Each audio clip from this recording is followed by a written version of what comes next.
안녕하세요. 브레인테크 강사 이승훈입니다.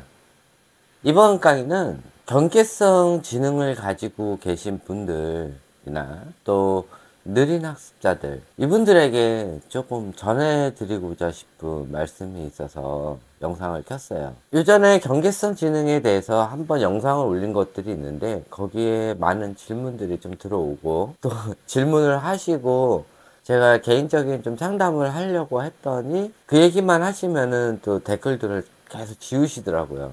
그러니까 그분들한테는 온라인상으로 이렇게 상담을 하려고는 하는데 오프라인상 상담을 하려고 하면은 전화 상담 포함 하려고 하면은 조금 피하시는 그런 경향이 있어요. 그런데 제가 말씀드리고자 싶은 거는 저도 이런 강의를 하면서 옛날부터 머리가 좋은 게 아니었어요. 제 얘기를 조금 옛날부터 해보도록 할게요. 저는 그러니까 지금 제 나이가 지금 48이에요. 48인데 어렸을 때 우리 나이 때 막 그룹 가해를 좀 했었어요. 근데 그때는 가해가 불법이었어요. 근데 이제 어머니가 또 공부시킨다고 몇몇 모아가지고 이렇게 그룹 가해를 했어요. 그런데 제가 초등학교 때부터 그룹 가해를 하긴 했는데 그때 제가 또래 아이들에 비해서 암기력이 굉장히 낮다는 걸 느꼈어요. 그리고 학교 수업 같은 거를 하는데도 이 외우는 거 이런 거에 대해서 제가 안 되는 걸 느낀 거예요. 뭔가 나는 다른 사람하고 그러니까 또래 아이들에 비해서 굉장히 좀 다르다라는 걸 느꼈죠. 저 아이들은 되는데 왜 난 안 될까? 이런 외우는 거 자체도 굉장히 안 좋았어요. 그리고 제가 초등학교 이전부터 이 감기를 많이 앓았어요. 그래서 감기를 한번 앓으면은 기본 체온이 39도부터 시작했어요. 39도, 40도, 41도. 근데 이런 고온이 계속되면은 머리가 나빠져요. 제가 알기로는 한 40도만 넘어도 이게 뇌세포가 파괴된다고 들었거든요. 그래가지고 이런 고온 감기 증상이, 그러니까 독감류의 이런 감기 증상이 한 달에 2번 정도 새로운 감기로 많이 앓았고 이런 것들이 초등학교 내내 계속 진행이 됐어요. 몸도 굉장히 허약했고 굉장히 안 좋았어요. 그렇게 해서 공부를 하기 싫은 공부 억지로 한 거지. 부모가 시키니까 하긴 했는데 외우는 게 안 되니까는 이 암기 과목에 대한 이런 두려움이 되게 많았어요. 거의 반에서 꼴찌할 정도? 그 정도의 암기력을 가지고 있었어요. 근데 단 하나 외우지 않아도 되는 과목이 하나 있었어요. 그게 수학이었던 거예요. 수학은 공식 몰라도 상관이 없었어요. 특히 초등학교 때는 연산이 좀 많았기 때문에 그렇다고 제가 또 연산을 잘하는 것도 아니었어요. 요즘 연산이 뭐 수학의 전부다라는 그런 거짓말에 의한 광고들이 굉장히 많고 그걸로 학습지 교사들이 많이 얘기를 하는데 연산하고 수학하고는 아무런 관련이 없어요. 근데 수학의 범주 안에 연산이 있긴 있는데 제일 하위 범주예요. 연산은. 수학은 생각하고 어떤 것에 대해서 구상하고 그런 거를 하기 위해서 수학을 하는 거지 연산을 하기 위해 수학을 하는 건 아니에요. 연산은 수학하고 조금 동떨어진 분야이긴 해요. 그래서 늦게라도 풀면 되는 거지 굳이 그거를 다른 사람들보다 일찍 푼다고 수학을 잘하고 그런 건 아니었어요. 그래서 이 수학은 좀 열심히 했어요, 혼자. 근데 다른 과목은 거의 안 했단 말이에요. 그렇게 하다가 제가 축농증이 이런 고온 감기가 계속 되다가 초등학교 5학년 정도 됐을 때 축농증이 굉장히 심해졌어요. 그러니까 이런 비염 단계를 건너뛴 거죠. 축농증이 굉장히 심해지면서 중학교 넘어서부터는 이 암기 자체가 거의 안 되기 시작을 한 거예요. 그것뿐만 아니라 축농증에 대한 후유증으로 얼굴 부분이 안쪽이 다 망가진 거예요. 시력이 1.2에서 약 6개월 만에 0.5 4까지 떨어졌어요. 그때부터 안에 농이 많아가지고 코를 계속 풀다 보니까는 귀까지 잘 안 들리기 시작을 했어요. 또 이 농이 많다 보니까는 입에 구취가 많아지고 이빨이 썩기 시작하더라고요. 그거 외에 지속적인 두통, 머리가 막 부서질 것 같이 아픈 그런 것들, 그런 것들이 굉장히 심했어요. 공부하려고 책을 피면은 책을 한 30분만 보잖아요. 머리를 진짜 수백 개의 바늘로 찌르듯이 아파요. 지금도 마찬가지고. 그런데도 이 수학은 재미있어서 아픈 거를 참아가면서 했어요. 학교에서 가르쳐지는 이런 수학 방식 말고 제가 구상하는 새로운 수학 이런 것들을 한 거죠. 특히 도형 문제, 함수 문제 이런 걸 굉장히 좋아했어요. 그렇게 해서 하긴 했는데 이 문제가 언제 터졌냐면은 고등학교 들어가서부터 터지기 시작했어요. 저는 이런 수학 같은 거를 혼자 하면서 다른 아이들이 물어보잖아요. 그러면은 이런 수학 문제를 학교에서 가르쳐 주는 방식 외에 더 쉽게 푸는 방법을 아이한테 알려주고, 그러니까 아이라고 하기는 뭐하지? 그때는 동료 애들한테 가르쳐 주고 또 편하게 할 수 있는 이런 것들을 알려주고, 그러다 보니까는 아이들이 제가 얘기하는 이런 걸 듣더니 야, 너는 너무 잘 가르친다, 너 선생님 해라, 이런 얘기를 하더라고요. 아, 그래서 그런 얘기를 여러 사람들이 하니까 내가 선생님이 맞나?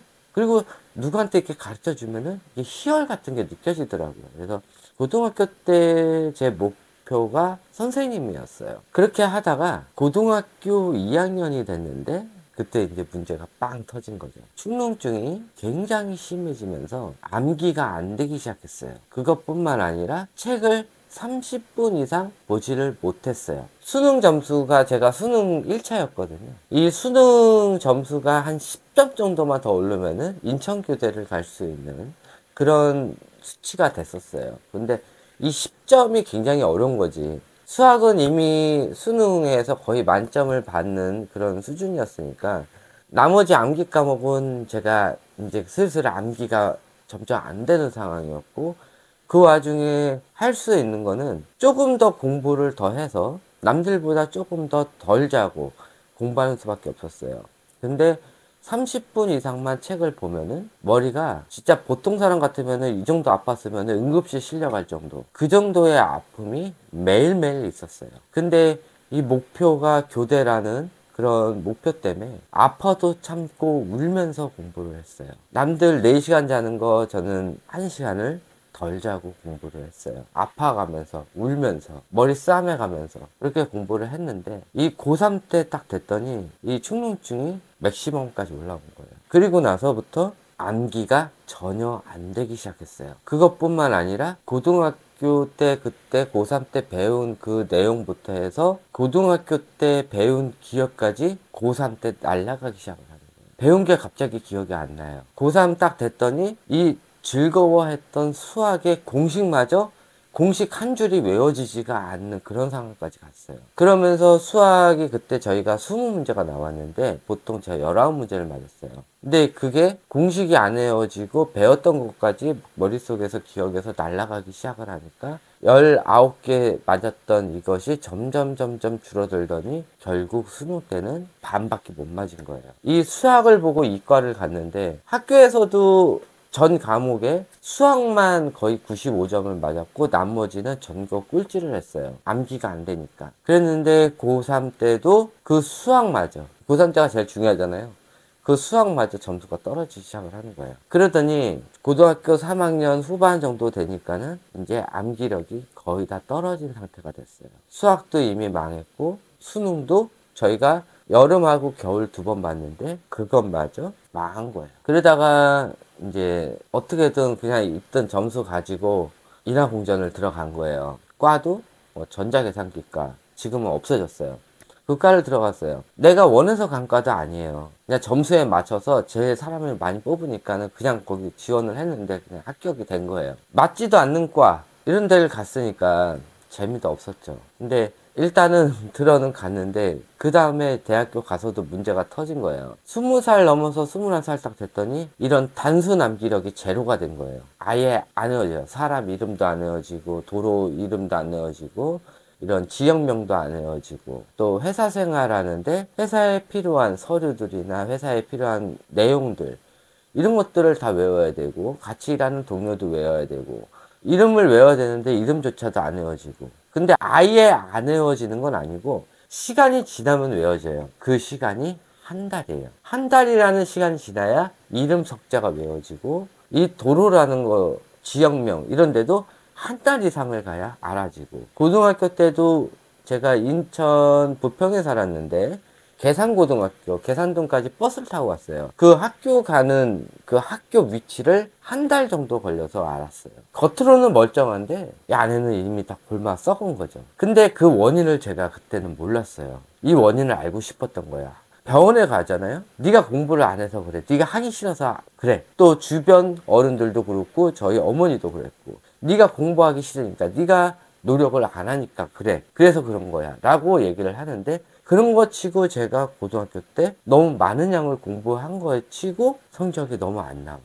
그리고 책만 보면 머리가 아파. 네가 공부하기 싫어서 그래라고 얘기를 해. 근데 너무 억울했던 거야. 그게 아니었거든. 나는 목표가 있었고 교대라는 목표가 있었단 말이야. 이 목표를 향해 공부를 하는데도 안 되고, 책만 보면 머리가 아프고 거의 응급실 실려갈 정도의 머리가 아프면서 집중도 안 되고 그런 상황이었어요. 그러다가 20살이 넘어서 사회생활을 하긴 했는데, 솔직히 그 부분은 나의 치부예요. 외우지도 못하고 이런 적응하는 것도 사람들한테 이런 것 좀 들키기가 싫었던 거지. 그래서 그 부분을 처음에는 숨겼어요. 숨기고 대신 적응을 잘해보자 라고 생각을 한 거예요. 그래서 이런 걸 숨기다 보니까 남들보다 더 열심히 했어야 되는 거 있어요. 그래서 누가 무엇을 하나 이런 것들을 잘 보고 캐치를 하고, 저 사람은 무슨 일을 하고 저 사람은 어떨 때 무슨 행동을 하는지, 여자들은 어떤 행동들을 하고 남자들은 어떤 행동들을 하고, 이런 것들을 유심히 관찰을 하기 시작을 했어요. 유심히 관찰하기 시작한 거는 고등학교 때부터 내가 다른 사람들하고 좀 다르다는 걸 느끼고 그때부터 좀 시작을 했는데, 본격적으로 하기 시작한 거는 20살 때부터 그런 거를 사람들에 대해서 조그만 거 하나부터 관찰하기 시작을 한 거예요. 그래서 최소한 다른 사람하고 트러블이 되지 말자. 다른 사람하고 싸우지 말고, 다른 사람들하고 이 직장에서 하는 거는 좀 느리더라도 잘 어울려보자. 이게 첫 번째 목적으로 한 건데, 당연히 직장 생활은 힘들겠죠. 그런데 저는 저뿐만 아니라 우리 때 모든 사람들이 그랬을 거예요. 지금 MZ세대라고 하는 이 젊은 계층은 마음에 안 들면 금방 그만둬요. 그러면서 뭐 4시간을 일해도 뭐 돈을 달라. 뭐 나의 권리다. 우리 때는 그런 걸 상상을 할 수가 없었지. 일주일 안에 그만두면은 너 때문에 알바 못 구하겠으니까 네가, 너 때문에 우리가 더 피해를 봤다라고 보통 업주들이 얘기를 했어요. 우리 때는. 그래서 일주일 안에 그만두고 그런 건 생각을 못 했어요. 지금 보면 웃기다고 생각할 수 있겠지만은 그때 문화에, 그때 생활은 그랬어요. 그리고 우리 때 사람들도 한 번 들어가면은 최소 1년 버티자라는 생각을 가지고 직장 일을 했지, 뭐 한 달 일하고 일주일 일하고 그러진 않았어요. 그러니까 좀 끈기가 있었어. 힘들어도 열심히 했었단 말이에요. 지금은 그런 게 좀 덜해요. 그래서 이 적응력이 느리면은, 아, 내가 문제가 있구나 하고 확 빠져나온단 말이에요. 그러니까 문제가 되는 거예요. 우리 때 사람들은 그런 건 없었어요. 힘들어도 참고 견뎌서 그거를 버티면서 거기서 실력을 쌓았단 말이에요. 저도 20살, 21살, 그러니까 대학교 들어가면서 제가 또 야간이었어요. 그래서 주간에는 일을 했단 말이에요. 일을 하면서 그 회사를 다니면서 당연히 뭐라고 하지. 그러면은 진짜 거짓말 안 하고 일주일에 한 번씩 억울해서 그때는 당시는 이제 내 생각에는 억울했지. 너무 뭐라고 하니까는. 내가 한 상황도 아닌데 막내라고 저한테만 뭐라고 한 거예요. 진짜 울면서, 보통 지금 상황이면 그건 그만뒀지. 근데 그거를 하면서도 다음날 또 일 나오고 버티고 또 일주일 있다가 또 울고 또 하고 막 이랬어요. 그렇게 해서 2년을 버텼지. 버티고, 그리고 나서 저는 군대를 좀 늦게 갔어요. 군대를 딱 갔는데, 야, 이제 빵 터진 거야. 가더니 뭐, 육군 복무신조 그거 외우라 그러지. 이틀 시간 줄 테니까는 뭐 군가를 다 외우라 그러지. 그리고 또 이틀 시간 줄 테니까는 지금 부대원 50명 이름을 다 외우래요. 와, 환장하는 거야. 이거 사람 이름 하나 외우는데도 한 달씩 걸리는데 이거를 다 외우라고 하는 거지. 야, 엄청 맞았지. 진짜 군대 들어가서 엄청 맞았어요. 우리 때는 구타가 있었으니까 엄청 맞았고, 또 진짜 제가 들어가서 또 꼬였던 게 사이코 같은 애가 하나 있었어요. 군대 이제 말년 병장이었는데 이 양반이 인천 살았어. 그래서 이 후임들이 인천 사는 쫄병 하나 들어오면은 완전히 조져주겠다 이런 마인드를 갖고 왔는데, 내가 인천 살았잖아. 너 인천 살아? 그랬더니 그 이제 말년 병장이, 야, 너 이제 꼬였다 막 이러는 거예요. 그 말년 병장이 사람 어떻게 더 괴롭히면서 얼차례를 줄까 이런 거 고민하던 사람이었거든. 제대하기 이틀 전까지 그 후임을 때렸으니까. 그러다가 딱 봤더니 내 또 고등학교 선배네. 저 1년 동안 들어가서 1년 동안 아무 이유 없이 갈굼을 당하고 또 그거에 또 걸맞춰서 암기력도 낮아버리니까는 그걸로 인해 또 많이 맞았어요. 그렇게 하다가 또 군대를 졸업하고 딱 나오니까 좀 늦게 나왔죠. 25. 자, 이제부터 사회생활을 하기 시작을 하는데 너무 어려운 거예요. 이 외워지지 않는다는 그런 거 하나 때문에 이 인천에 살면서도 동네 이름이 외워지지 않으니까는 전철역밖에 모르는 거예요. 전철은 학교 다닐 때 매일 타가지고 전철에서 나오는 그 있잖아요. 음에서 관련된 소리는 그래도 몇 번 들으면 외워지더라고요. 근데 이 책 보고 하는 거는 안 외워지는데 결정적으로 대학교 졸업 이후부터는 책을 제가 볼 수가 없는 상황이 됐어요. 난독증이 생겨서. 그래서 책으로는 공부할 수가 없고, 그래서 제가 이 사람들에 대해서 좀 관심은 많이 가졌어요. 사람들의 행동 패턴이니, 저 사람이 좋아하는 게 뭔지, 싫어하는 거 뭔지, 저 사람이 뭐 할 때 무슨 행동을 하는지, 제가 만나는 사람마다 그런 걸 다 파악하는 연습을 한 거예요.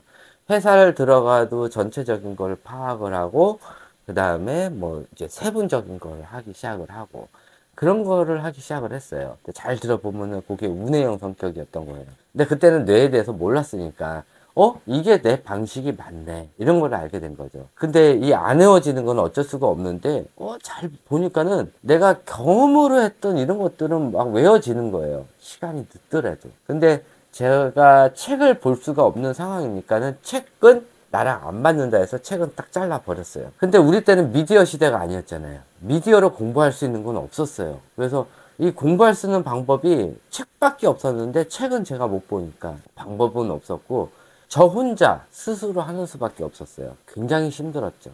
혼자 진짜 열심히 노력을 해서 이 사람에 대해서도 알아보고 저 사람에 대해서도 알아보고 그 다음에 내가 어렸을 때 뭘 좋아했나 이런 걸 좀 생각을 해봤어요. 좀 쪼물딱 만드는 거는 좀 좋아했었어요. 그러다가 딱 깨친 게 수학이었던 거예요. 저는 학교에서 가르쳐주는 수학을 하지 않았어요. 저만의 수학을 했단 말이에요. 똑같은 문제가 나오더라도 이거를 어떤 방법으로 풀 수가 있을까? 4가지, 5가지 방법으로 생각을 해봤어요. 이렇게도 풀어보고 저렇게도 풀어보고 또 우리 때는 그럴 수밖에 없었던 게 문제집이 지금처럼 이렇게 많지가 않았어요. 문제집 1권이나 아니면 2권 정도밖에 이렇게 좋은 게 없었거든. 그리고 고등학교 때는 다 정석으로 했으니까 중학교 때까지만 해도 문제집이 그리 많지가 않았어요. 그래서 한 문제집을 사면은 한번 싹 풀고 또 다 지우고 또 풀고 지우고 또 풀고 막 그랬어요. 그런데 이 정답대로 풀면 너무 재미가 없던 것 같아요. 그래서 이것저것 풀었던 거예요. 그게 나중에 제가 머리가 나빠졌는데도 도움이 됐던 게 이 수학이었던 거예요. 이 수학을 해서 여러 가지 궁리하고 생각하고 막 이런 것들이 제가 이런 축농증 증상으로 인해 가지고 머리가 나빠졌는데도 이 수학 때문에 버텼던 거예요. 여러 가지 생각하고 분석하고 이런 여러 가지 방안들을 내놓고 이런 것들이 수학에서 온 걸 알았어요. 수학 미분적분 이거 100문제 푸는 것보다 좀 생각하고 어려운 문제 한 문제 푸는 게 더 나아요. 자, 어쨌든 지금 경계성 지능을 가지고 계신 분들 이런 수학 문제를 많이 풀어주시는 게 좋아요. 그렇다고 고등학교 때 수학 문제를 풀려는 게 아니라 중학교 문제도 괜찮고요. 초등학교 문제도 괜찮아요. 요즘 창의성 문제라고 해서 많이 나오잖아요. 그런 문제를 좀 많이 풀어주세요. 그러다 보면은 이런 생각하는 능력과 또 여러 가지 뇌에 지금까지 안 썼던 부분, 녹슬었던 부분이 다시 되살아날 수도 있어요. 그래서 이 수학이 굉장히 좋아요. 자, 어쨌든 간에 이런 것들이 도움이 돼가지고 사람들에 대해서 많이 연구하고 내가 이 회사에 적응하기 위해서 이것저것 보고 판단하고 그거를 담고 하다 보니까는 이 회사 생활이나 새로운 곳에 적응하는데 도움이 되기 시작을 한 거예요. 그래서 그다음부터는 내가 할 일만 하는 게 아니라 전체적으로 뭘 하는지를 한번 보자. 저 사람은 뭐를 하고 저 직책에서는 무슨 일을 하고 회사의 전반적인 구조나 또 각각 부서에서 뭘 하는지 저는 회사를 들어가면은 그거부터 봐요. 하루 정도. 옛날에는 그런 걸 보는데 한 일주일 또 짧게는 4일 정도 걸렸어요. 근데 지금 같은 경우는 이미 그런 게 다 돼 있었기 때문에 저는 새로운 직장, 새로운 직종 막 이런 데를 가더라도 한 이틀이면 적응을 해요. 그런 것들이 돼 있기 때문에. 근데 그때는 그런 게 되리라고 생각을 못하고 새로운 직장을 갈 때마다 여기에 적응하기 위해서 여러 이런 전체적인 거를 보기 시작을 했단 말이에요. 그리고 나서 내 일을 하려고 하면은 내가 왜 이 일을 해야 되는지를 알겠더라고요. 그랬어요. 그리고 나니까는 적응이 더 쉬워지는 거예요. 내가 암기는 적지만은, 단순 암기는 거의 제로지만은, 그거를 무마시키기 위한 것들은 내가 여기에 금방 적응하는 게 더 중요했던 거예요. 그러면은 이런 거 못하는 거는 내 사수를 이해를 시키면 돼요. 제가 지금 외우는 게 안 돼가지고 이걸 잘 못해요. 그러니까는 일단은 지금 전체적으로 무슨 일을 하는지는 아니까는 요거 될 때까지만 좀 기다려 주세요. 제가 요게 약간 요거 조금 느리니까 조금만 이해를 해주시고, 여기에 해당하는 거에서 실수하고 그런 거 있을 수 있으니까 그런 거는 계속 여쭤보겠다. 그리고 한 달 정도 있으면 될 것 같으니까 그때까지만 기다려달라. 대신 문제는 생기지 않게 노력을 하겠다. 그래서 저는 일을 할 때 만약에 8시간 일이에요. 그러면은 9시간, 10시간, 11시간 이런 추가로 이런 거를 돈을 안 받고라도 제가 열심히 했어요. 더 열심히 했어요. 더 먼저 나와서 일을 하고 더 늦게 퇴근하면서도 더 열심히 했단 말이에요. 근데 이런 게 계속 되다 보니까는 이 뇌라는 게 참 재밌는 게 뭐냐면은 뭐가 안 되잖아. 근데 제가 안 되는 게 이 학습 부분이 많이 날라갔어요. 그때 20대 중반까지만 해도 제가 수학을 굉장히 잘했다고 했잖아요. 그런데 그거마저 날라간 거예요. 일단은 말도 제가 지금 편집해서 그런데 말도 조금 이 정확한 발음이 안 나와요. 말도 정확한 발음이 안 나오고, 이 수학도 이런 생각해서 하는 수학은 잘하는데 이 단순 연산이 잘 안 돼요. 그래서 한 자릿수 더하기 한 자릿수 하는데도 시간이 조금 걸려요. 그래서 예를 들어서 5 더하기 7이다. 그러면은 다른 사람 같은 바로 딱 10이 이렇게 나오잖아요. 근데 저 같은 경우는 5 더하기 7이면은 다시 5 더하기 2가 되는 거예요. 초등학교 1학년 방식이죠. 이렇게 나누는 거. 그리고 5하고 더해요. 그러면 10이잖아요. 10하고 2랑 더하니까 12. 아직도 이렇게 계산을 해요. 이렇게 계산을 하지 않으면 계산이 안 돼요. 그렇게까지 떨어진 거예요. 수학도. 단순하게. 그리고 제가 고등학교 졸업하고 한 2년, 3년 지난 이후부터 고등학교 기억이 다 날아가면서 고등학교 선생님, 고등학교 때 1, 2, 3학년 지냈던 애들 얼굴까지 기억이 다 날아갔어요. 근데 이 얼굴 기억은 운해예요. 그래서 24, 5살 넘어서부터는 눈을 감잖아요. 사람 얼굴 형태를 만들 수가 없어요. 이게 갑자기 생긴 현상이에요. 근데 그 사람 얼굴을 보면은, 어디서 본 것 같다. 어차피 이름은 따로 외워야 되는 잔해 부분이니까 기억은 안 나는데, 눈으로 보면 기억이 나는데, 눈을 감으면은 얼굴 형상이 생각이 안 나요. 이게 25 넘어서부터 그랬고, 매일 보는 엄마 얼굴도 눈을 감으면 엄마 얼굴이 생각이 안 나요. 눈을 뜨고 엄마를 보면은 엄마인지 알아요. 근데 눈을 감고 엄마 얼굴 형상을 만들려면 안 만들어져요. 지금도 그렇고요. 그래서 눈을 감으면은 엄마 얼굴이 생각이 안 나요. 사진을 보면 생각이 나요. 지금 이런 상황이에요. 그러니까 운의 부분이 많이 날아가면은 또 이런 현상도 생겨요. 또 두정엽의 부분도 이제 많이 고장이 났어요. 공간 감각도 많이 떨어지고 연산 부분도 많이 떨어지고. 근데 그나마 다행이었던 게, 저는 중학교 때부터 고등학교 때까지 수학을 A4 용지 20장에서 30장에 해당하는 양을 하루도 안 빼놓고 수학 공부를 했어요. 6년 동안. 초등학교 때도 많이 했는데 중학교부터 고3 때까지 하루도 안 빼놓고 A4 용지 30장 정도 앞뒤로 빽빽하게 수학 문제를 단 하루도 안 빼놓고 매일 공부를 했어요. 제가 즐거워서. 문제 한 문제 푸는데도 만약에 50시간이든 72시간이든 한 문제를 자면서도 풀었어요. 그 정도로 했어요.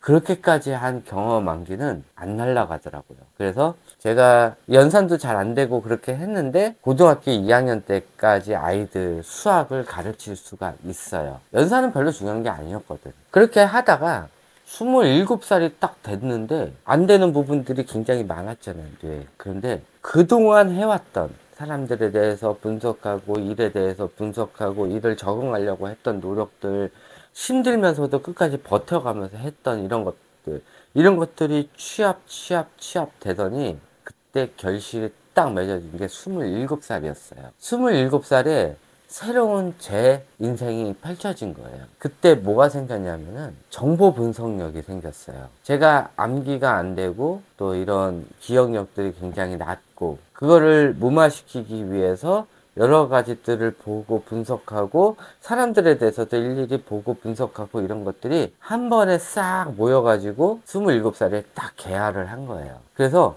27살이 넘어서부터는 제가 가지고 있는 두 가지 특기가 생긴 거예요. 하나는 웬만한 정보만 있으면은 그거를 분석해서 바로 결과를 낼 수가 있는데, 그거를 하기 위해서는 아까 얘기했던 수학이 필요해요. 생각하는 수학이에요. 단순히 수능을 위해서 하는 수학은 쓸모가 없어요. 이거는 공식적인 수학이니까.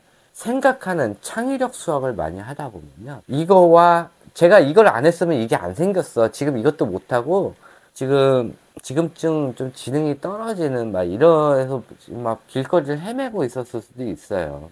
근데 이 정보 분석력이 생기면서 수학과 합쳐가지고 웬만한 조금만 정보만 있으면은 그 자리에서 분석이 돼가지고 바로 결과 노출이 되고, 그와 더불어서 앞으로 일어날 일, 이런 것들이 미리 예측이 되는 그런 비전 능력까지 가지게 된 거예요. 그래서 그때 32살, 3살 때 정도? 그때는 내가 필요한 부분, 이런 거에 대해서 2년 후까지 제가 보고 앞으로 2년 후에 무슨 일이 일어날지까지 다 분석해서 맞췄어요. 그게 맥시멈으로 올라갔던 게 30대 초반이었어요. 그리고 또 제가 가지고 있었던 게 뭐냐면은 이걸 어떻게 할까 매일 고민을 하다가, 그리고 나서 나온 게 이 생각하는 능력이 급속도로 활성화가 된 거예요. 이 논리 분석, 정보 분석 이런 거 하려면 생각을 많이 해야 되거든요. 그러니까는 이 자네가 많이 망가지고 그것을 제가 노력을 하다 보니까는 그게 다 생각에 관련된 뇌가 비약적으로 오히려 발달을 해버린 거예요.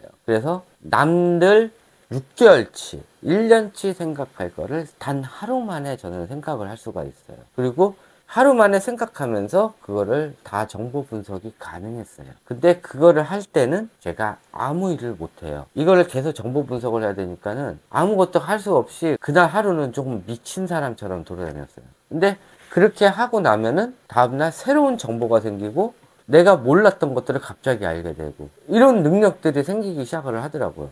그러니까 어떻게 보면 좀 재밌기는 했어요. 남들 막 1년, 2년 해야 되는 거, 이런 거를 내가 관심만 가지면은 단 며칠 안에 할 수가 있는 거예요. 관심이 없으면은 저는 또 쳐다보질 않아요.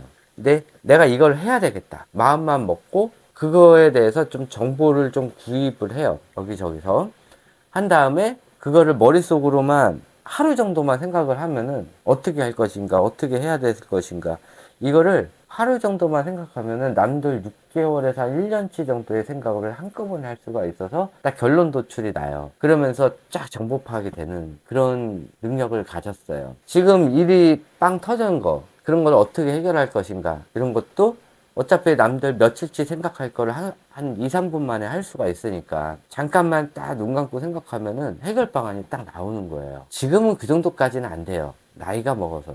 근데 제가 그때 27살에 결실을 맺고 약 30대 중반까지, 그때까지가 아마 피크 타임이었을 거예요. 그러다가 저는 이제 꿈이 선생님이었으니까 또 이것저것 많이 했어요.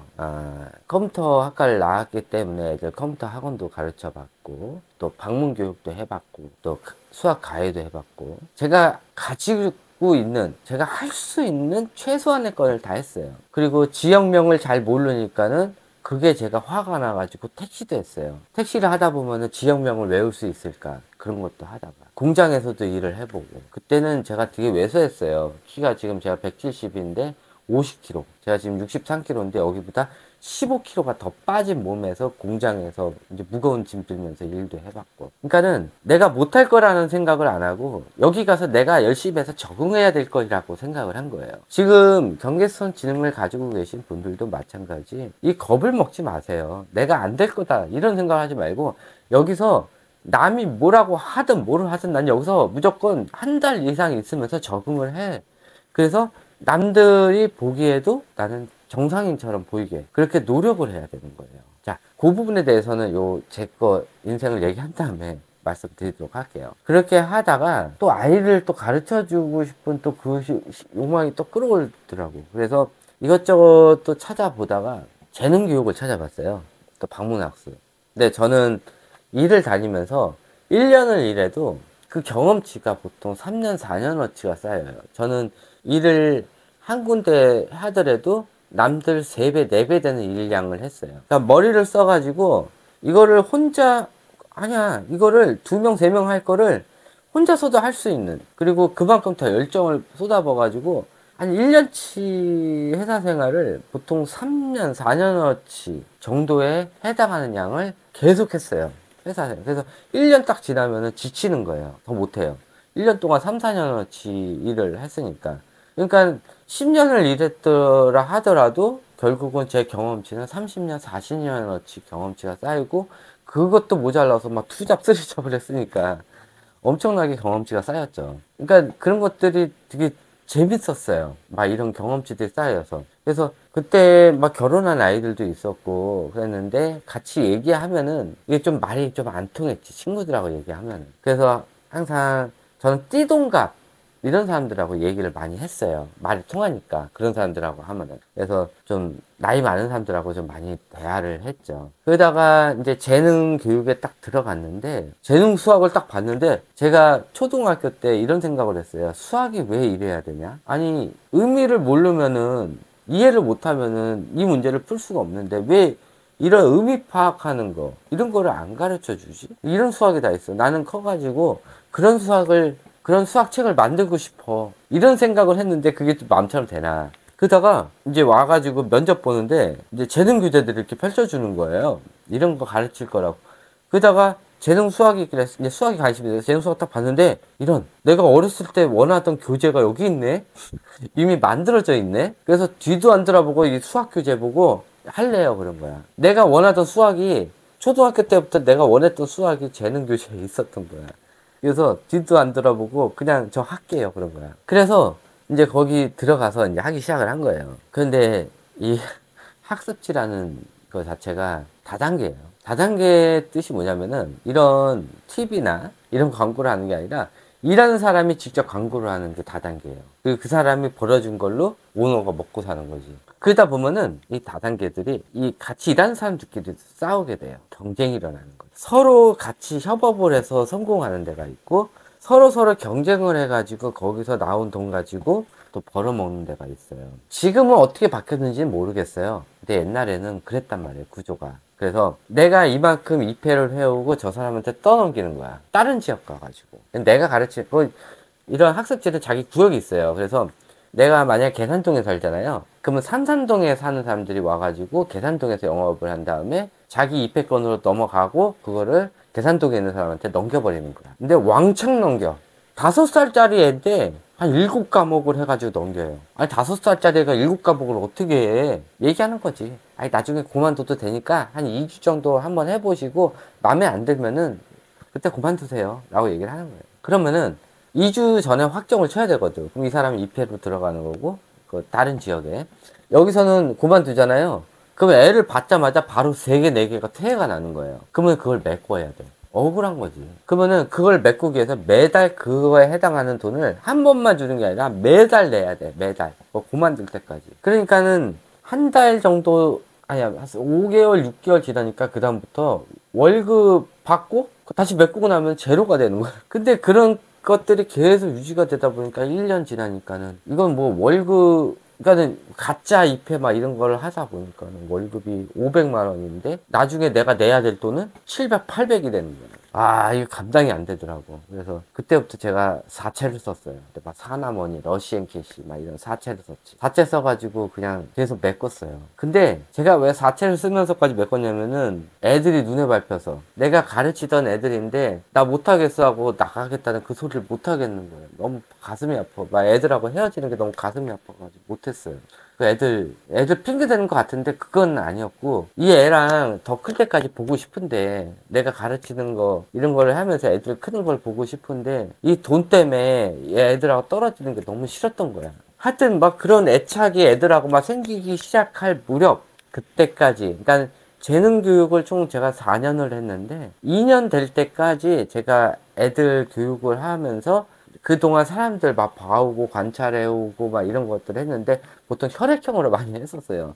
근데 이게 말이 안 된다는 걸 그때 알았지. 얘도 A형이고 얘도 A형인데, 아, 달라. 근데 기본적인 거는 똑같아. 근데 좀 깊숙이 들어가면 좀 다르더라고요. 그래서 이게 원인이 뭘까? 이거는 혈액형은 아닌 것 같아. 확실하게. 그래서 그냥 일반적으로 알려주는 거 있잖아요. 뭐 애들은 뭐 해야 된다. 요때는 뭐 해야 된다. 그냥 그 정도. 지금 제가 아이들 하지 말라는 거, 그런 것들도 제가 학습지 다닐 때 했어요. 그런 거를. 어린 나이에 영어 가르치고, 어린 나이에 한글 가르치고, 막 그런 거 했단 말이에요. 그러다가, 이건 아닌 것 같아. 그렇게 하다가 제가 35살 땐가? 됐을 무렵에 도표를 2장을 봤어요. 사람의 뇌에 담당하는 세포의 그림, 좌뇌와 우뇌, 그거랑 기본적인 좌뇌형 사람들 스타일, 우뇌형 사람들 스타일에 대한 표 한 장이 딱 그 2장을 본 거예요. 그리고 나서 그때 한참 막 우뇌형 막 이런 게 막 나왔을 때거든.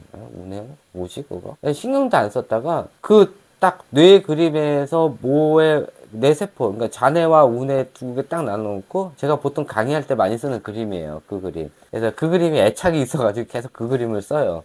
그 그림에 있는 그 그림을 보고 이거구나. 내가 지금까지 사람에 대해서 연구하고 막 해왔던 거 막 분석해보고 그랬던 게 이 그림이었구나. 그때 한 거예요. 그래서 그때부터 한 일주일간인가? 그거를 집중 봤는데 자료는 그렇게 많지가 않았어. 자료가 기껏해야 A4 용지 한 장 정도 분량? 그렇게 흔치가 않았어요. 이 자료가. 근데 생각해보니까는 그 자료대로 그 그림대로 해버리면은 내가 계속 부족한 게 보이더라고. 한참 연구하다가 보니까는 뭔가 또 부족한 키포인트가 보여. 그렇게 하다가 한 일주일 정도 지났을까? 지나가던 선생님이 뭔가 하나가 안 풀리는 상황이었는데 그 뇌 그림을 보고 일주일이 지났을 무렵 지나가면서 어떤 선생님이 저 엄마는 너무 깔끔해, 이 소리를 한마디를 한 거예요. 근데 그 어머니가 자네형 성격이었거든. 그 얘기를 딱 듣고 내가 뭔가 이게 좀 놓치거나 이게 뭔가 키포인트가 안 맞는 부분이 있었는데 그 얘기를 딱 듣고 나서부터 그게 키가 딱 맞아버린 거야.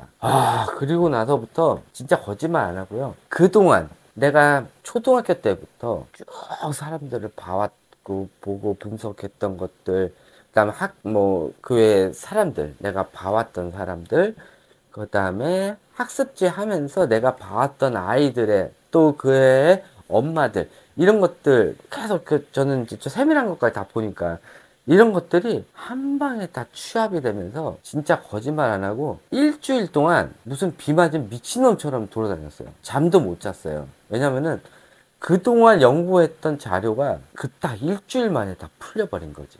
하루 자고만 자지도 못했지만은 다음날 되면 새로운 게 알아져 있고, 다음날 되면 새로운 게 알아져 있고, 다음날 되면 또 새로운 게 알아져 있고, 그 일주일 동안 했던 내용이 보통 심리학과 다니면서 저기 대학교 1학년부터 해서 쭉 배워가지고 보통 박사학위 받기 전까지니까 한 6년, 7년 그 정도에 해당하는 양의 내용이 일주일 만에 정리가 되기 시작을 한 거예요. 그러니까 일주일 딱 지나니까는 그 전에, 그러니까 일주일 전에는 좌뇌 우뇌가 뭔지도 몰랐던 사람이 일주일 딱 지나니까는 좌뇌 우뇌에 대해서 이제 다 알게 된 거야. 나도 알지도 못하는데. 그렇다고 제가 책을 본 것도 아니고 아무것도 아니고 그 딸랑 그 그림 한 장, 2장 딱 봤는데 딱 알게 된 거예요. 그리고 그다음부터는 좌뇌형 사람들 특징부터 우뇌형 사람들 특징, 아이들까지 특징까지 그냥 다 알아버리게 된 거지. 뇌라는 게 참 웃긴 거예요. 그거 알아지고 나서 그 다음에 이게 이제 제 주박을 푸는 거예요.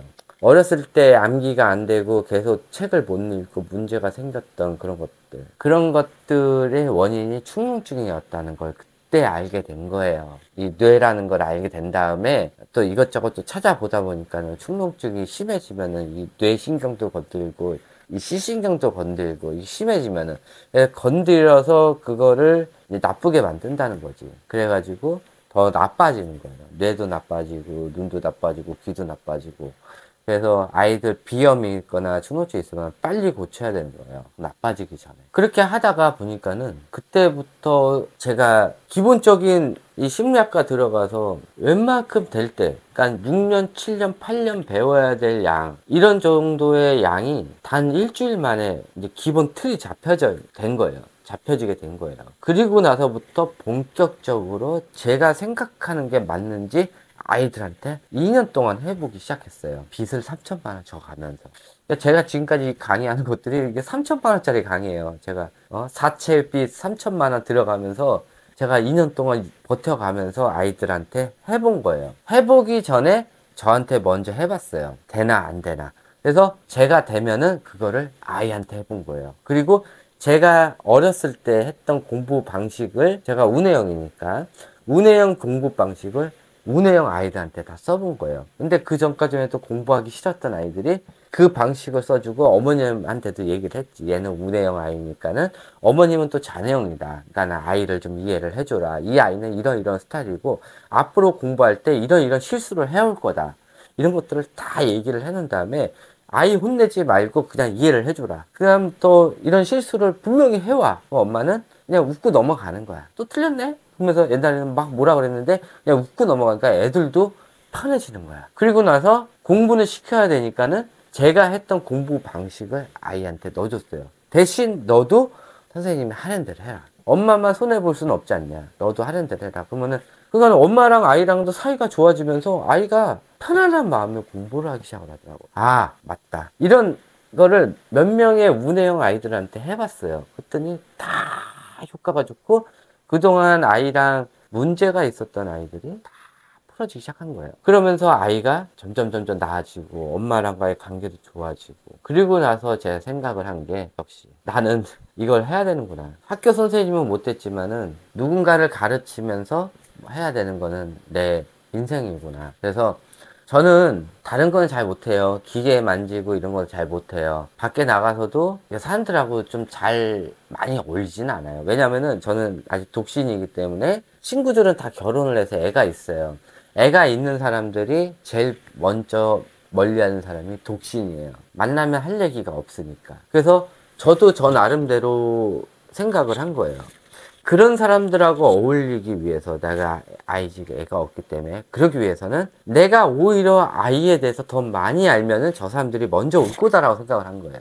그 생각을 한 거지. 그래서 그래, 나는 애는 없지만은 애에 대해서 내가 더 많이 알자. 더 많이 연구하고 저 사람들보다 더 많이 알면은 무시를 못할 거다. 그리고 남들이 못하는 나만의 하나를 만들자, 이 생각을 한 거예요. 그래서 내가 밖에서 제대로 뭐 이렇게 뭐 덤벙거리고 잘 못하더라도 일단은 저를 보면은, 얘 이제 사람들한테 소개시켜 줄 때, 애들 그 심리학 교육해, 그렇게 소개를 하거든. 그러니까 저도 관광버스를 하는데 얘 관광버스 기사야라고 소개를 안 해요. 얘 애들 그 뇌나 아니면은 이렇게 심리학 강의에, 애들 유아 강의에 모르는 거 있으면은 너 애 있잖아 물어봐, 그렇게 하지. 야, 얘 버스 하는데 어디 놀러 갈 거 있으면 얘한테 연락, 그 소리를 안 해요. 그러니까는 저는 이제 아예 굳혀진 거지. 얘는 아동 심리학 강사, 유아교육 강사다라고 이런 이미지가 씌워졌어요, 저는. 그래서 밖에서 딴 거를 못 하더라도, 실수를 하고 잘 못 하더라도 이런 잘하는 게 있으면은 무시를 못 하게 돼요, 사람. 그래서 제가 계속 하면서 그때 이후 이제 내 연구하기 이제 빵 터진 이후부터 제가 지금 12년이 됐어요. 코로나 시기. 그때부터 시작을 한 건데, 2019년 지나서 2020년 7월 달, 그때부터 제가 시작을 했죠. 2020년 7월 달에 첫 강의 영상이 올라갔을 거예요. 그때부터 한 거는 한 50강의 정도는 제가 지금까지 연구했던 자료고, 그리고 저건 있었어요. 제가 책을 못 보기 때문에, 그리고 제 독자적인 연구를 하고 싶었어요. 누군가의 입김이 들어가고 누군가가 얘기했던 얘기를 들으면은 내 독자 연구가 아니에요. 그리고 모르면은 그 사람 걸 찾아보게 돼요. 그래서 그거는 싫었어요. 이거는 제 연구예요. 이 잔해 운해에 관련된 거는 제 거예요. 다른 사람 거를 보고 그 사람을 따라하고 싶지는 않았어요. 나만의 건을 만들고 나만의 방식으로 아이들을 상담을 하고 싶었어요. 근데 잔해 운해 하다 보니까는 그 전에 홍양표 박사님이 했던 것들이 있었어요. 뭐 많지는 않아요.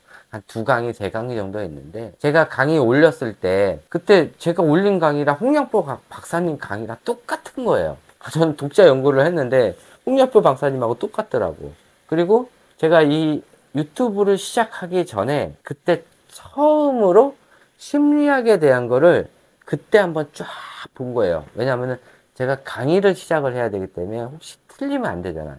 그래서 저는 이 연구할 때 10년간은 남이 연구했던 자료를 보지 말자라고 생각을 한 거예요. 딱 10년간. 책도 보지 말고 남이 연구했던 연구 자료, 그러니까는 개인적인 생각이 들어가는 논문은 보지 말자라고 생각을 한 거예요.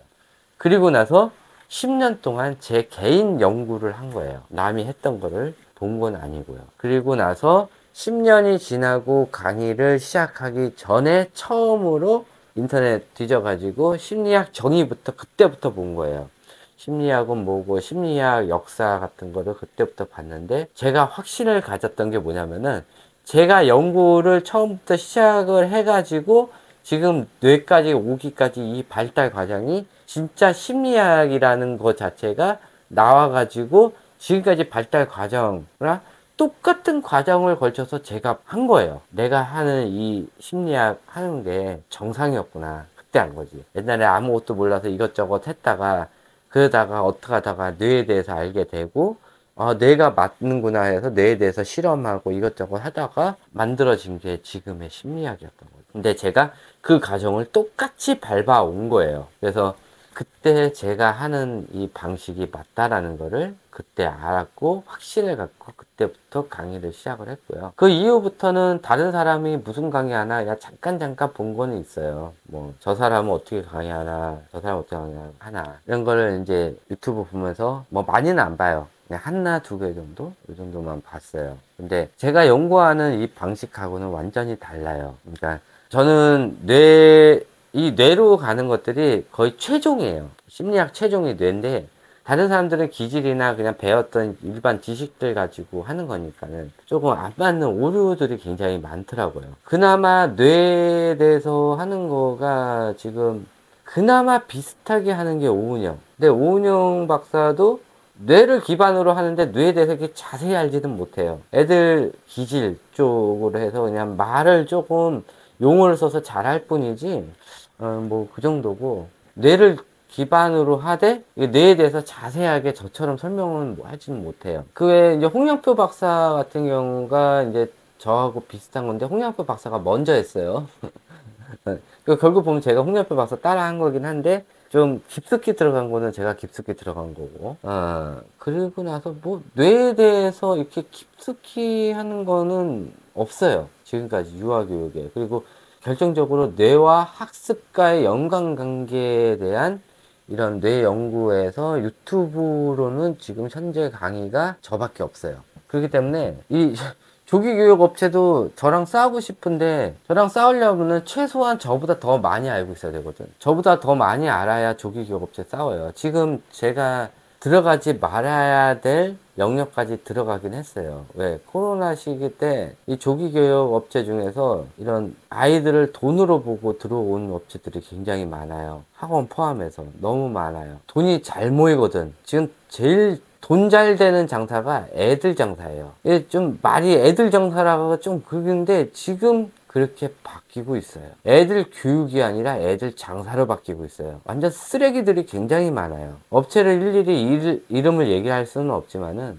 너무 많아지고 있어요. 근데 얘네들은 지 책임을 회피하기 위해서 외국 논문을 예를 들어요. 아니 우리나라 애들 교육시키는데 왜 외국 논문을 가져와? 그러면서 우리 애들도 그렇게 시켜야 된다. 우리 문화랑 저거기 문화랑 다른데 왜 외국 논문을 가져와가지고 우리나라가 많이 틀리니 뭐 이때 시켜야 되니 저때 시켜야 되니 이 말도 안 되는 내용들로 해서 애들을 일찍부터 시키고 있어. 이게 말도 안 되는 내용들이에요. 책임 회피, 면피용이에요. 우리는 업체만 차린 거야. 그리고 이걸 얘기한 거는 외국에 있는 저 사람 얘기한 거야. 고소하려면 저 외국에 있는 사람, 저 사람 고소해. 이러고 책임 회피하는 거예요, 이 사람들.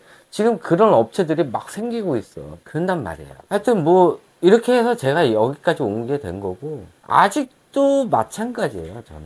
암기 안 돼요. 사람 얼굴 기억 못 해요. 연산 나빠요. 매일매일 머리가 아파요. 조금만 신경 쓰면요, 머리가 바늘 찔리듯이 아프고요. 일주일에 하루 정도는 눈을 못 뜰 정도로 아파요. 하루는 일을 못해요. 아무것도 못해요. 그런 생활을 제가 살고 있어요, 현재. 제가 앞으로 2년간 이 강의를 할 거예요. 제가 어떻게 될지 모르기 때문에 제가 2년을 잡아놓은 거예요. 2년이 지나가지고 제가 아픈 게 더 악화될 수도 있어요. 기억도 지금 점점 나빠지고 있는 것 같아요. 그래서 한 하락도 더 남기려고 계속 영상을 틀어서 남기고 있는 중이에요. 지금까지 없는 강의이기 때문에 제가 연구했던 자료를 종이로는 없어요. 다 제 머릿속에 있어요. 그렇기 때문에 그거를 저는 끄집어내서 보여주는 수밖에 없어요. 그래서 그걸 할 수 있는 게 지금 현재 유튜브에 제가 올리는 강의 이것뿐이 없어요. 저는 대본을 쓰질 못해요. 대본을 쓰는 순간 그거를 다시 문자를 읽어야 돼요. 저는 문자를 읽는 것도 굉장히 어려워해요. 굉장히 힘든 상태예요. 그러니까는 지금 경계선 지능이라고 굉장히 힘들어 한다고 이런 사람들 있잖아요. IQ 수치로만 따지면은 저는 그 사람들하고 비슷해요. 굉장히 힘든 삶을 살고 있는데 유일하게 아동 심리에 대해서만 그쪽 부분에 관련돼서만 굉장히 뛰어난 것 뿐이에요. 이것만큼은 저는 다른 사람한테 지고 싶지가 않아요. 제 강의가 100% 맞다고 볼 수는 없지만은 그래도 99%에 맞게 노력을 하고 있어요. 그리고 최대한 아이가 서울대는 못 가더라도 문제가 생기지 않게, 지능이 떨어지지 않게, 정신병이 걸리지 않게 하려는 게 제 강의 목적이에요.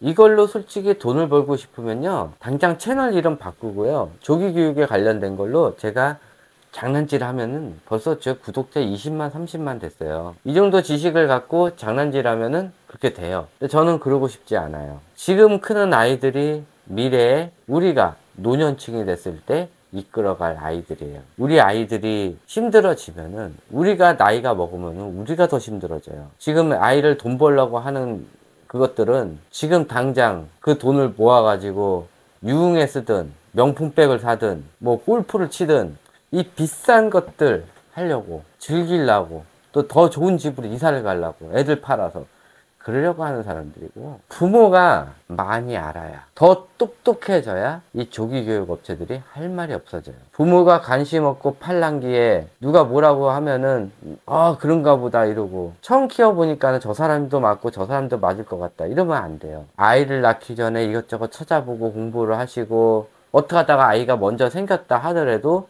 임신 기간 동안도 계속 찾아보시고 공부를 하시고 알아보시고, 앞으로 아이 2년 후에 뭐가 될 것인지 이런 것들을 미리 찾아보셔야 돼요. 지금 아이가 3살이라고 3살 거만 찾아보면은 안 돼요. 4살 되면 어떡하시려고. 아이가 3살이면은 셋, 넷, 5살 거를 미리 항상 2년 후에 거를 보셔야 돼요. 이래야 아이가 문제없이 클 수가 있어요. 이 경계선 지능을 가지고 계신 분들도 이 경계선 지능이라는 게 저처럼 한쪽 뇌가 망가지더라도 다른 쪽 뇌로 열심히 노력하면 되는 거예요. 그리고 경계선 지능도 학습에 관련된 뇌가 잘 안 되는 이런 사람들이 있는 반면, 사회성이 안 좋아서 경계선 지능이 생기는 사람들도 있어요. 같은 IQ 80이라 하더라도 자뇌가 망가진 사람이 있고요, 우뇌가 망가진 사람이 있어요. 그래도 똑같이 80이라 나와요. 그래서 이 IQ 수치는 중요한 게 아니에요. 본인이 노력을 어떻게 하냐에 따라서 중요해요. 내가 지금 하는 곳에 나는 경계선이라고 생각을 하시면 안 돼요. 저도 만약에 지금 경계선이라고 생각하는 사람하고 지금 저도 IQ 테스트 하면 경계선 수치 나오는데, 그러면은 저도 마찬가지 바보잖아. 말 그대로 적응도 못하고 그래야 되는 거 아니에요. 근데 그게 아니에요. 본인이 적응을 못한다고 생각을 하고, 본인은 다른 사람보다 떨어진다고 생각을 하고, 나는 여기 적응을 못할 거야, 나는 경계선이야, 이러면은 어느 직장을 가든 뭐를 하든 적응을 못해요. 그리고 저는 경계선인데요 라고 미리 얘기할 필요도 없어요. 머릿속에 이미 날려요. 나는 IQ 그냥 2, 3 더 높아졌다고 생각을 하면 경계선이 아니잖아. 그렇게 생각을 해요. 나이가 먹으면은 IQ 수치가 올라요. 그러면은 오르기 전에 80이었어. 나 경계선이야. 85인데 뭐 경계선이야. 그러면은 1년 더 먹었잖아. 사회생활 했잖아. 그럼 IQ 수치가 1, 2 더 올라간단 말이야. 그러면 경계선 수치 넘었잖아. 그럼 나는 올해부터 경계선 수치 아니야. 경계선 아니야. 아니, 작년에는 경계선이고 올해는 경계선이 아니야? 그것도 웃긴 거잖아. 이 경계선이라는 말은 그냥 수치로 나타낸 것 뿐이에요. 신경 쓰지 마세요. 저도 어렸을 때, 초등학교 때 이런 IQ 수치 테스트를 했으면은 경계선 이하로도 나왔을 수도 있어요. 머리가 다 망가졌기 때문에. 그러니까는 그런 걸 신경 쓰지 말고 본인이 약한 부분, 본인이 센 부분을 알고 계셔야 돼요. 그래서 본인이 센 부분을 중심으로 하세요. 내가 학습 능력이 좋아. 근데 사회성이 부족해. 그러면 일단은 학습 능력이 좋았던 부분, 그 부분부터 시작을 하세요. 그래도 조금 적응도가 좀 빨라. 그러면은 집에서 할 수 있는 이런 것들 좀 찾아보세요. 뭐 제가 경계선인데 할 수 있는 일이 뭐가 있을까요? 그렇게 해서 그냥 그 사람을 못 봤는데 어떻게 얘기할 수가 없어요. 이 사람이 우뇌가 떨어지는지 좌뇌가 떨어지는지, 좌뇌의 어느 부분에 뇌가 떨어지는지, 우뇌에는 또 어느 부분이 떨어지는지, 경계선과 더불어서 ADHD가 있는지 또는 아스퍼거 증후군이 있는지, 이런 걸 제가 모르기 때문에 무슨 직장에 어울린다고는 얘기를 못해요. 그런데 본인이 자신 있는 거를 집중적으로 하다 보면은 거기에서 자신감이 생기면서 그거에 맞춰서 뇌가 다시 구성이 돼요. 그거에 맞춰서 구성이 다시 돼요. 뇌라는 건 그런 거예요. 제가 만약에 사람들에 대해서 관심을 갖고 그런 걸 안 했고 수학마저 안 했으면은 저는 아무것도 못하는 사람이 됐을 수도 있어요. 근데 저는 그거를 버티려고 하려고 노력을 하다 보니까는 27살에 그 노력이 결실을 맺게 된 거예요. 여러분 20대 지금 초반이신 분들이 당장 내년에 좋아지진 않아요. 그런데 본인이 노력하고 힘들어도 참고 계속 하다 보면은 저처럼 20살 이후에 결실이 맺어질 수도 있고, 늦으면 40살이 돼서도 결실이 맺어질 수도 있어요. 언젠가는 열심히 노력을 하면은 그게 결실이 맺어져요. 그때까지 참고 견뎌야 돼요. 어떤 사람은 운이 좋아서 3, 4년 후에 결실이 맺어질 수도 있고, 어떤 사람은 10년, 15년 후에 맺어질 수도 있는 거예요. 그래서 꼭 참조하셔서 본인이 노력을 하고 본인이 경계선이라는 그 생각을 머릿속에서 떨쳐버려야 돼요. 다른 사람들한테 또 얘기하지도 말아요. 나 경계선이야. 그러니까 나 잘 못해. 이런 얘기 하실 필요도 없고 이력서에다 쓰실 필요도 없고 자기소개서에 쓰실 필요도 없어요.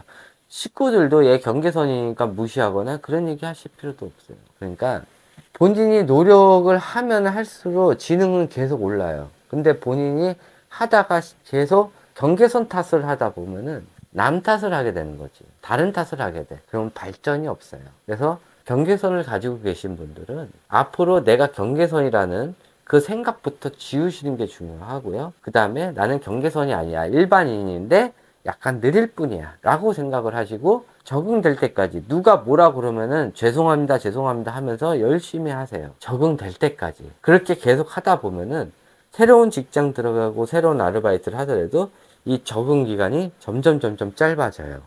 처음에는 한 달 걸렸던 게 또 다른 직장 갔을 때 20일이 걸릴 수도 있는 거고. 그렇게 해서 계속 경험을 쌓다 보면은 다 그게 그거거든. 그러면 한 일주일이면 또 적응이 되고. 또 더 빨리 하다 보면은 나중에 새로 들어온 사람들보다 더 빨리 적응할 수도 있는 거예요. 자, 요거는 제 개인적인 이제 일상생활과 또 이게 경계선 가지고 계신 분들한테 한번 전해드린 말이에요. 한 번은 제가 또 저에 대해서 얘기를 하고 싶었어요. 저는 독신인데 아이도 없는데 아동 심리학을 하고 갑자기 뇌에 대해서 하고, 뇌에 대해서 하는 것 자체도 일반 사람들, 관련 학과 사람들이 7, 8년에서 10년 이상 해야 되는 거를 저는 그냥 또 하고 있고, 또 저 학과 자체도 뭐 컴퓨터 학과인데 갑자기 이걸 하고 있고, 이러니까는 조금 이해가 안 가시는 분들도 있을 텐데, 그것들이 제가 27살 때부터 생겼던 새로운 능력 때문에 이렇게 된 거예요. 그리고 또 하나 덧붙여서 아이의 아픈 감정을 느꼈던 것이, 그것도 뇌에 대해서 알고 나서 약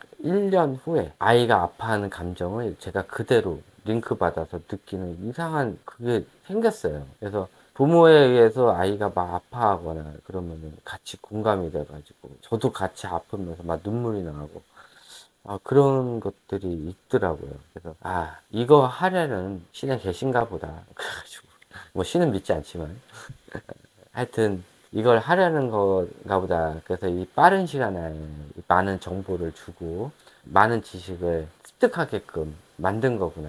그래서 저는 다른 거를 하더라도 금방 해요. 뭐 주식을 시작한다든지 뭐 재테크를 시작한다든지 뭐 거기에 관심을 가지면은 그것도 뭐 한 일주일에서 한 달이면은 웬만한 레벨 되는 사람만큼 하는데, 제가 왜 안 하냐면은 그걸 하면은 저 이거 안 할 거예요. 저는 하나에 꽂히면요 그 전 거는 안 봐요. 그래서 저는 이거를 계속 유지를 할 거예요. 그렇기 때문에 다른 거는 안 할 거예요. 당분간. 다른 거에 꽂히면은 그 전에 제가 아무리 공을 들여가지고 10년이 20년이 한 것도 그냥 버려요. 그리고 거기에 매달려요. 어느 정도 매달리냐면은 지금 제가 이거 한 정도만큼 엄청나게 매달리면서 하겠죠. 제가 돈이 딸려서 돈이 필요하다 그러면은 돈 때문에 하겠죠. 그렇게 할 수도 있어요. 그래서 당분간은 2년, 3년 정도는 여기에 매진을 할 거예요. 그리고 제 일은 그냥 버스 하면서 계속 돈이 들어오니까 그렇게 해서 이제 제 생활 유지를 할 거고. 하여튼 저는 제 얘기 하려고 한 영상 목적도 있었고, 느린 학습자 가지고 계신 분들이 본인이 경계선이라는 그거에 너무 이렇게 주박에 걸려 있어요. 그래서 일단 본인이 경계선이 아니다라고 생각을 하는 게 더 중요해요. 아니면은 이 경계선이라는 말을 머릿속에 날려버리는 게 더 중요하고, 일이 잘못되거나 문제가 생겼을 때는 경계선 탓이 아니라 본인의 노력 부족이라고 생각을 하셔야 돼요. 일반인들도, 일반이라고 하기도 뭐해. 그냥 보통 사람들도 일이 잘못되면은 본인이 노력 부족이야. 본인이 적응력 부족이야. 그래서 그런 거지. 만약에 일반인 수치로 올라왔는데도 만약에 안 되면 무슨 탓을 할 거예요? 옛날에 경계선이어서 옛날 얘기 하실 거예요? 아니잖아요. 경계선이든 아니든 노력에 비례해요. 본인이 힘들면 노력을 더 하셔야 돼요. 저도 이 강의를 하나 올리기 위해서 새로운 단어가 하나 나오잖아요. 이 새로운 단어가 안 외워지니까 외워지게 하기 위해서 한 달을 고생해요. 외워야 되니까. 제가 말하는 이런 의학 용어들 하나를 그 단어 하나를 외우기 위해서 한 달, 두 달씩 외워요. 단어 하나 외우려고. 그렇게 노력을 해요. 강의를 한번 하기 위해서 이것저것 찾아보고, 밤에도 자면서 생각을 하고, 어떻게 강의를 할 것인가, 어떻게 하면 상대방이 더 잘 알아들을 것인가, 어떻게 하면 애한테 더 유리할 것인가, 이렇게 하면 애한테 어떻게 문제가 생기고, 이런 거를 계속 머릿속으로 시뮬레이션 하면서 사례도 찾아보고, 그러면서 한 강의가 만들어지는 거예요. 저도 노력을 해요, 지금도. 그러니까는 지금 경계선이신 분들도 일단 경계선이라는 말 자체 머릿속에서 날려버리시고 열심히 노력을 하세요. 그러다 보면은 본인만의 새로운 발달 영역이 결실을 맺을 날이 오게 될 거예요. 그게 그분의 재능이고, 그 재능은 일반 보통 사람들보다 더 큰 높이의 재능이에요. 그것이 그분의 나중에 노년까지 먹고 살 길이 되는 거니까 계속 노력하다 보면은 언젠가 그 열매가 맺을 때까지 꾹 참고 하세요. 네, 이것으로 강의 끝마치도록 하고요. 저 같은 사람들도 이런 거 하고 있다는 거 알고 계시고요. 또 느린 학습자분들 꼭 참고 하다 보면은 빛이 오는 날이 있을 거예요. 열심히. 네, 이것으로 끝마치도록 하고요. 또 다음번 강의에서 뵙도록 하겠습니다. 감사합니다.